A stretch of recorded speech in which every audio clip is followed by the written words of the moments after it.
The town council meeting was held on the 5th of December, 1888. I remember the date because the frost had etched ferns across the inside of the windows, and the cold was a physical thing in the room, a presence that sat beside the 14 men who decided my fate. My husband, Martin, had been in the ground for 2 months, taken by a fever that moved faster than prayer. I was 29 years old, and in their eyes, I had become a problem to be solved.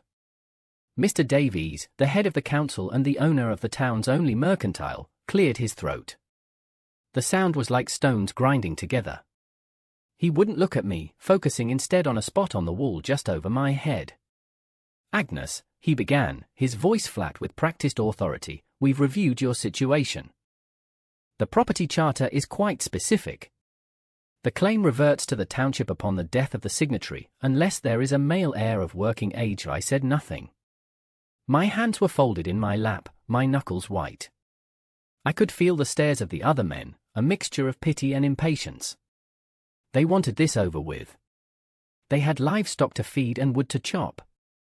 A widow was an inconvenience.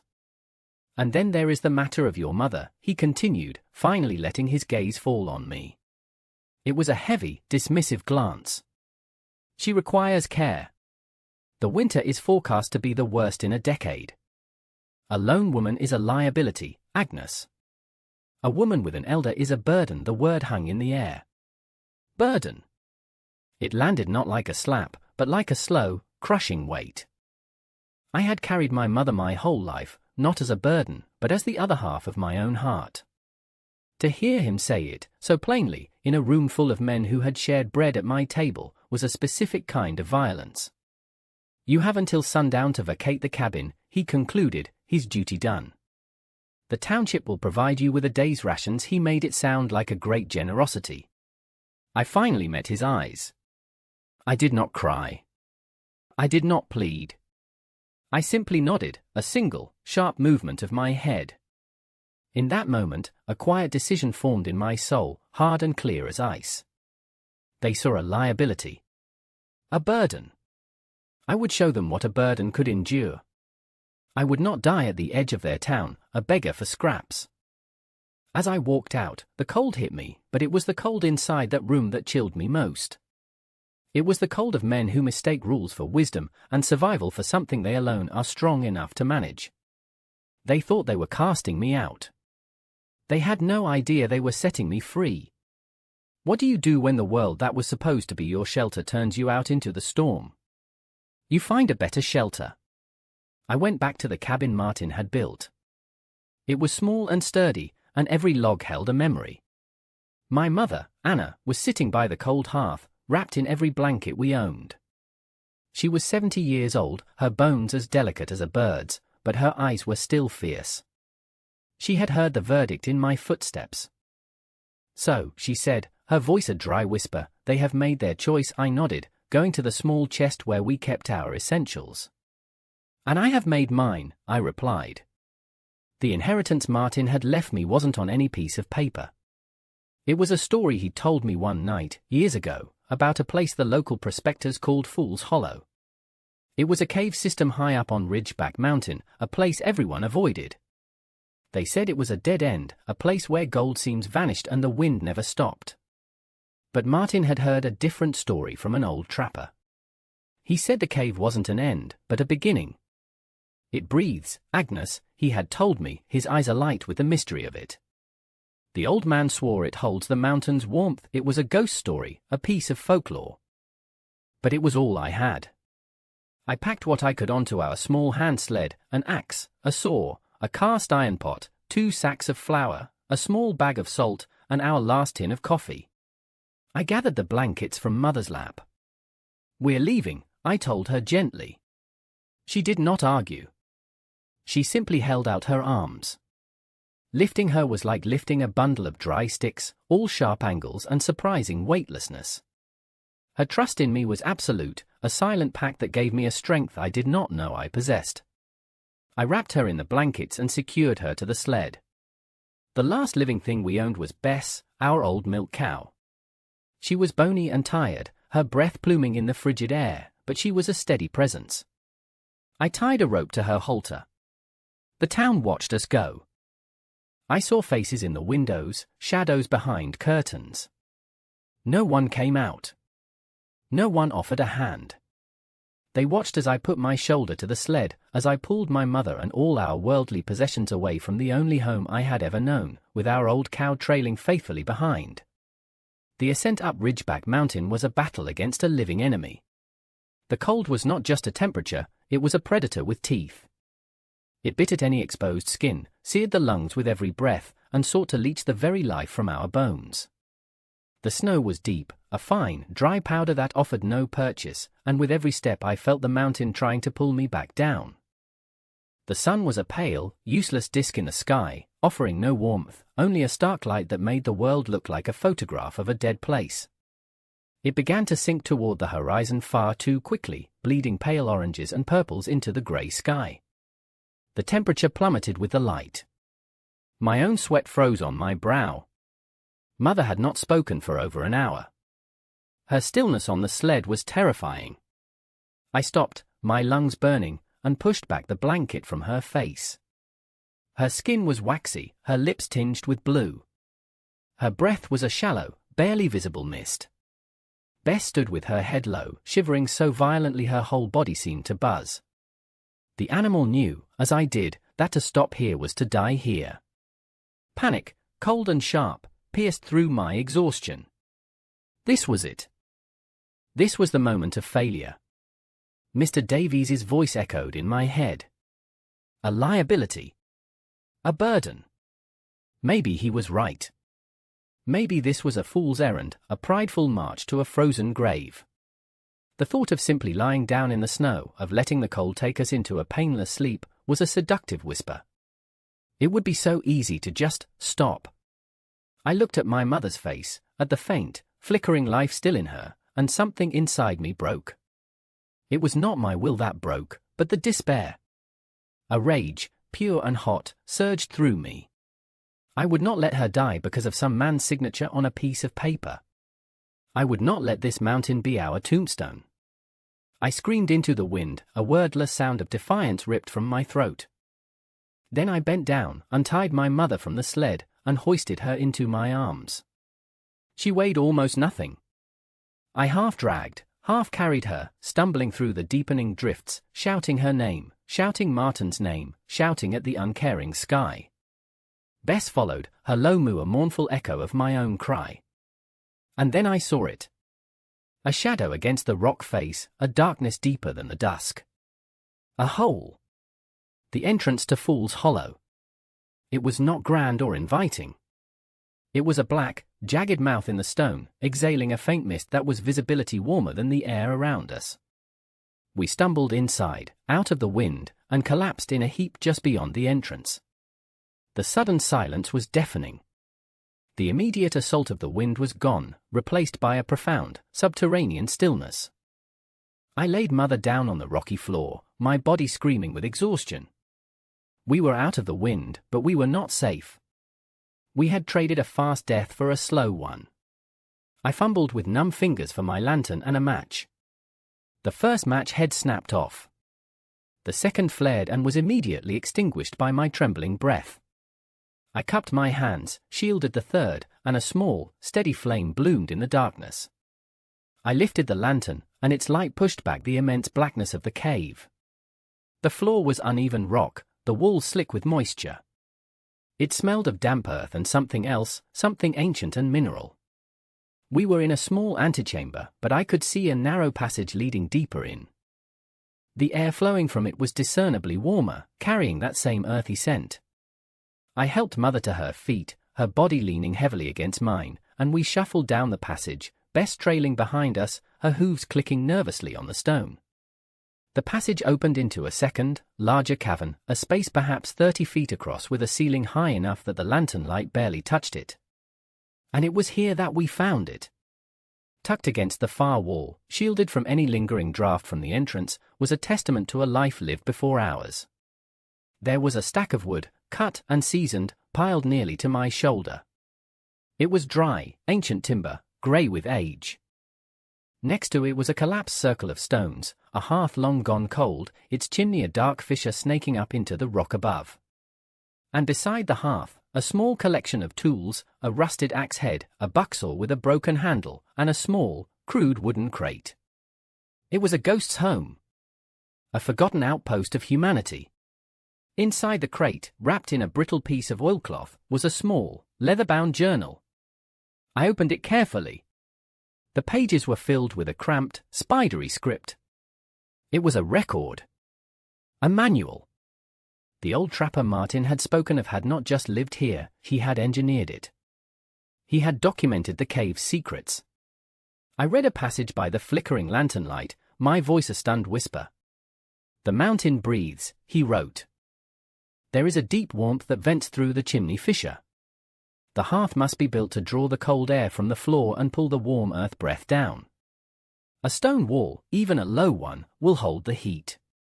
The clay by the seep is good for mortar." My breath caught in my throat. This was not just a cave.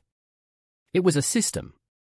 It was a blueprint for survival left behind by a man I would never know. He had found the mountain's secret heart, and he had left a map for anyone desperate enough to look for it. I looked from the journal to the pile of wood, to the collapsed hearth, to my mother, who was watching me with weary, hopeful eyes. The despair of the last hour vanished, replaced by a surge of fierce, unbelievable purpose. We were not at the end of our journey. We were at the beginning of our work. The next days were a blur of labor unlike any I had ever known. My body, softened by years of keeping a home, was remade by the cave. My hands, which had known only needle and thread, dough and laundry, learned the language of stone and wood. The first task was the fireplace. The trapper's journal was my guide. He wrote with a plain-spoken clarity, a man who understood systems. The base must be wide. Use the flat stones from the west wall. They hold the heat longer. The flue needs to be narrow at the throat to create a strong draw. I found the stones he described. They were heavy, unforgiving slabs of granite.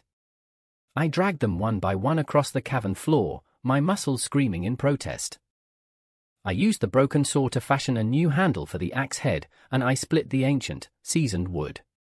The sound of the axe striking true was a satisfying, solid chunk that echoed in the quiet of the cavern.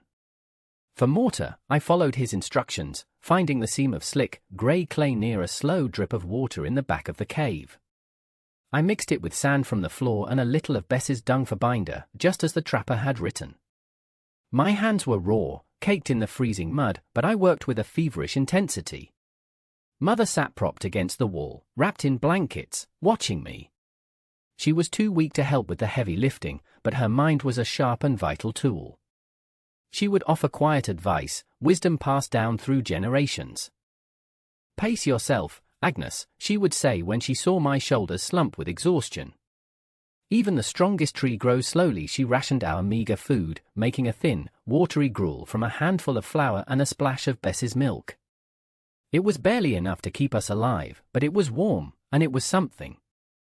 Bess was our silent partner in this endeavor.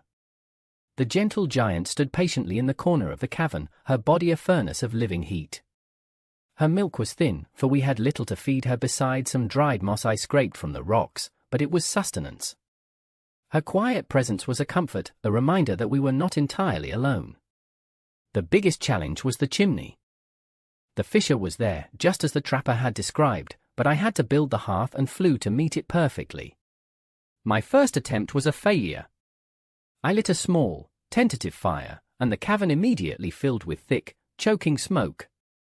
We scrambled back toward the entrance, coughing and gasping for air. It was a devastating setback. I sat in the cold for an hour, the taste of failure bitter in my mouth. But then I looked at the trapper's journal again. The smoke follows the heat. If it fills the room, your draw is weak. The opening must be taller than it is wide. I had built it square. I tore down the stones, my frustration giving me a burst of energy, and I rebuilt it, carefully, precisely, following his diagram. I made the opening a tall rectangle, narrowing the throat. I sealed every crack with more of the clay mortar. Then, I tried again. I knelt before the newly constructed hearth, my heart pounding. I laid the kindling just so, small, dry splinters at the bottom, larger pieces on top. I struck a match, the small flare seeming impossibly bright in the gloom. The kindling caught, tiny flames licking at the larger logs. For a moment, a curl of smoke drifted out into the cavern, and my spirit sank. But then, as if by magic, it hesitated, and was pulled upward. A gentle but steady draft had taken hold. The smoke straightened into a column and vanished into the fissure above. A low, contented roar began to emanate from the fire, the sound of a living, breathing thing. And then came the warmth. It was not a blast of heat, but a gentle, radiant wave that pushed back the deep, penetrating cold of the stone. It washed over us, a physical blessing. I looked over at my mother. A tear was tracing a path through the grime on her cheek. She reached out a frail hand to me. "The smoke," she whispered, her voice filled with awe. "It goes up." "You did it, child." I crawled over to her and we huddled together, letting the heat soak into our bones. Bess ambled closer, drawn by the warmth, and settled onto the ground with a deep sigh, her great, brown eyes reflecting the dancing flames. In that moment, we were no longer refugees. We were no longer victims of the cold or the town's cruelty. We were inhabitants. This cavern, this hollow in the mountain, was ours. I had built its heart with my own 2 hands. The fire was more than just a source of heat, it was a declaration. It was proof that I was not a liability. I was a builder.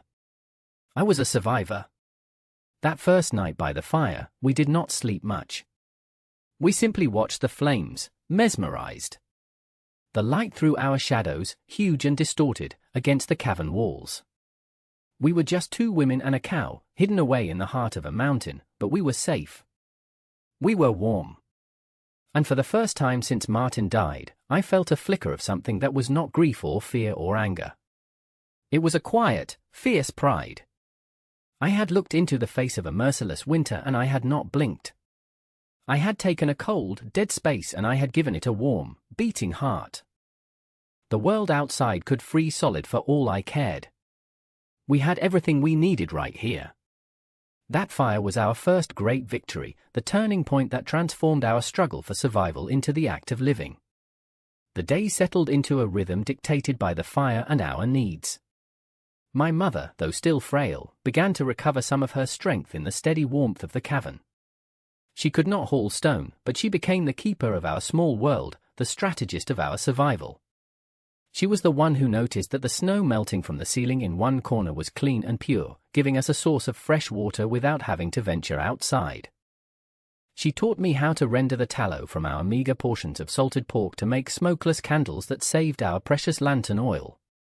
"Waste nothing, Agnes," she would say, her hand showing me how to twist a bit of thread for a wick. The wilderness does not forgive waste. Her knowledge was a different kind of inheritance, one passed from mother to daughter across countless generations. It was the wisdom of women who had always known how to make something from nothing, how to stretch a resource to its absolute limit. While I was the body, providing the physical labor to keep us alive, she was the mind, ensuring our efforts were not squandered. Bess was our third partner, a collaborator in every sense. Her body heat helped keep our corner of the cavern warm. Her milk, though it dwindled as the winter wore on, was the one true luxury we had. We drank it warm, a few precious swallows each day, a reminder of a gentler world. I would talk to her as I milked her, my forehead pressed against her warm flank. Her quiet, placid nature was a balm to my frayed nerves. We were a strange trinity, the daughter, the mother, and the beast, each providing something the others could not. I spent my days exploring the deeper parts of the cave system, always with a candle and a piece of chalk to mark my way. The trapper's journal mentioned other resources. I found his small, hidden cache of dried beans and smoked fish, a treasure beyond measure. I found a seam of soft, crumbly coal in a side passage, which, when added to the fire, burned hotter and longer than the wood. Each discovery felt like a miracle, a gift from the ghost of the man who had come before me. He was my invisible mentor, his practical words guiding my hands. I learned to read the cave as he had. I learned which drafts signaled a change in the weather outside, which patches of ice were permanent and which were seasonal. I built a low stone wall around our living area, just as he had suggested, creating a room within the cavern. It trapped the heat from the fire, making a small, cozy space where the temperature was almost comfortable. I even fashioned a crude door from scavenged planks and a piece of hide, sealing us in. Inside our little stone enclosure, with the fire roaring and a candle burning, it began to feel less like a cave and more like a home. It was a shelter born of desperation, built with ignorance and stubbornness, but it was ours.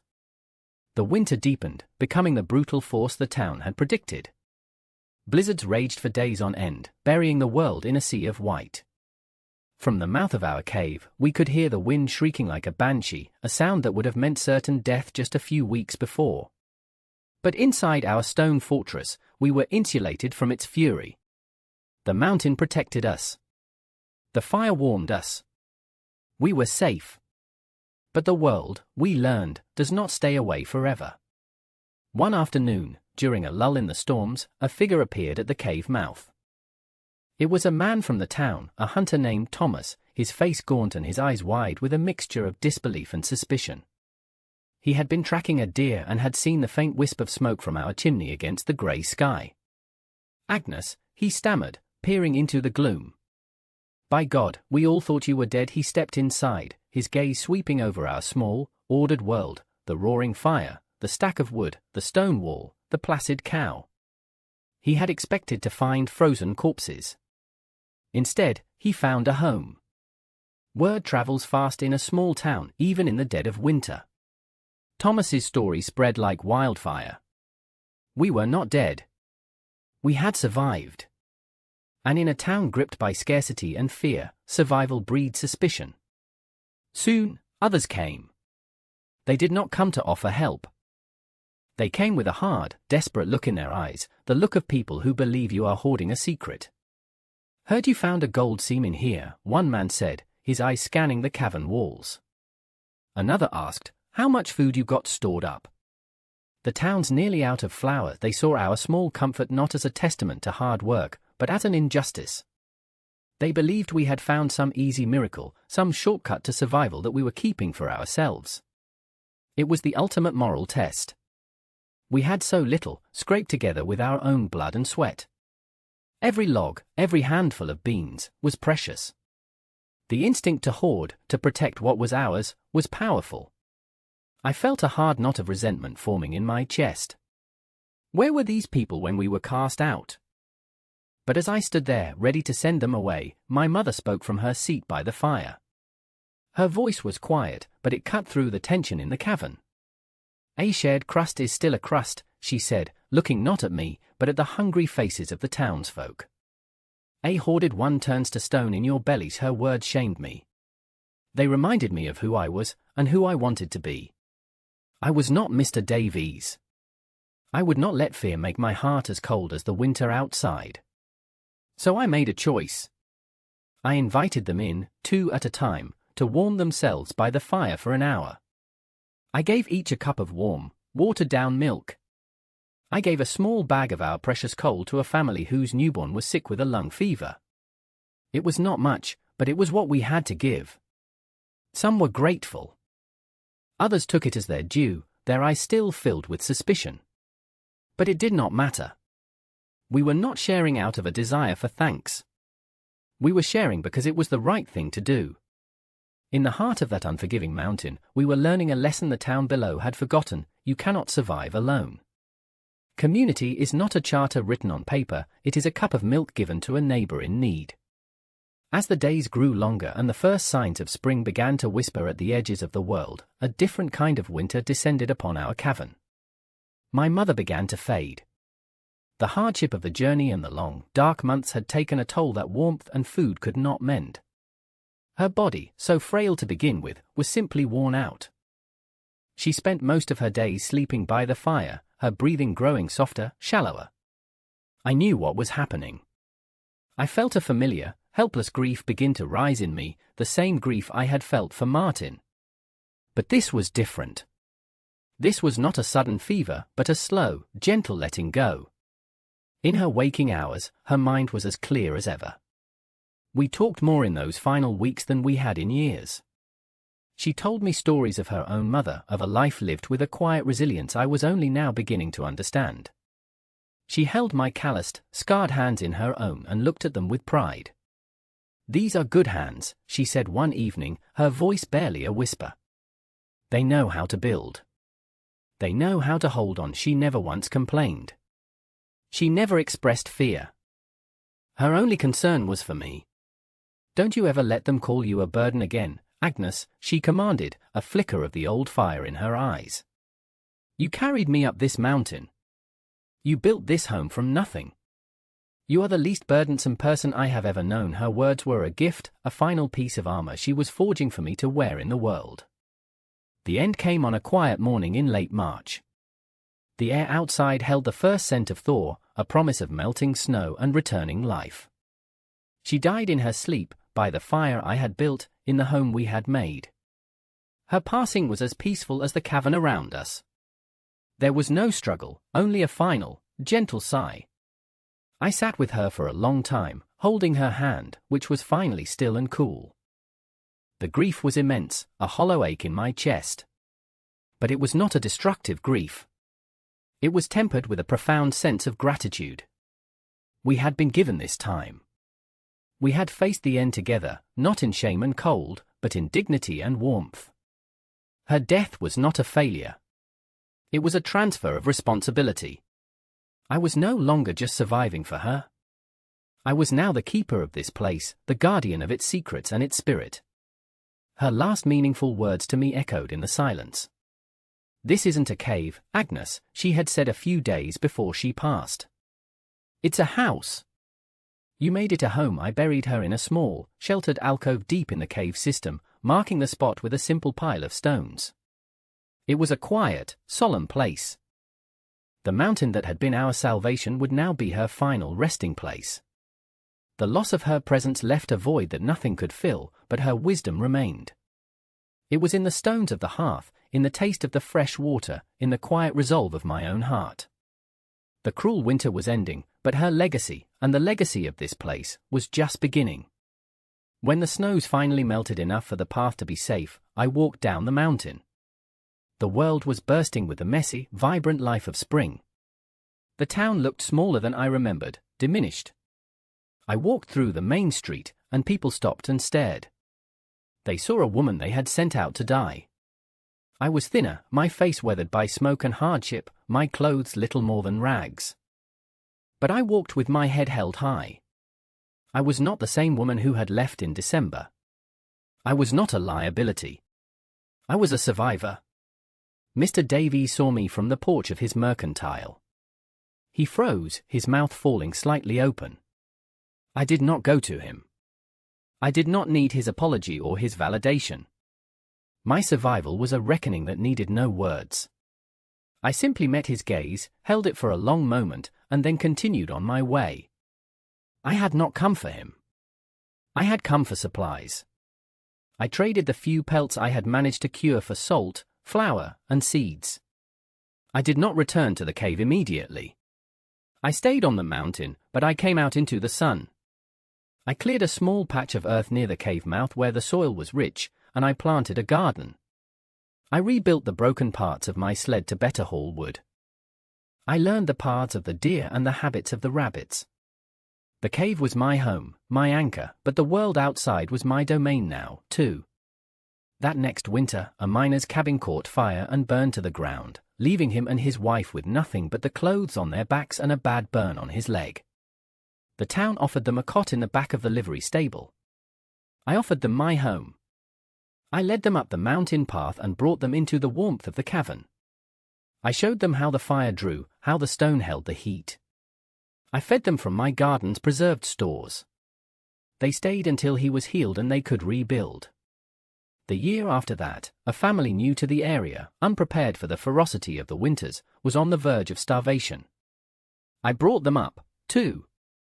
The cave became a legend, but a different kind. No longer Fool's Hollow, it became known as the Shelter. A place of last resort. A place that proved that the harshest circumstances could be met with ingenuity and compassion. I began to write everything down, adding my own experiences to the trapper's journal. I wrote about the garden, about preserving food, about which herbs grew on the mountain that could be used for medicine. The journal was no longer the story of one man, but of a chain of survival, a conversation across the years. I lived on that mountain for the rest of my days. I never remarried. I had found a purpose far greater than I had ever expected. I was not lonely. The mountain was my company, and the memory of my mother was my guide. People would ask me, sometimes, what the secret was. How did I survive? They were always looking for a simple answer. A vein of gold. A hidden larder. They could not understand that the secret was the work itself. The secret was in refusing to accept the label someone else gives you. The secret was in seeing a cold, empty space and believing you could make it warm. They called me a burden, and in doing so, they gave me the freedom to find my own strength. They sealed a door behind me and forced me to find a new one, a better one, and to open it not just for myself, but for others. What about you? What doors have been closed to you? What labels have been put upon you? And what forgotten, lonely place inside of you is just waiting for you to enter, to build a fire, and to make a home?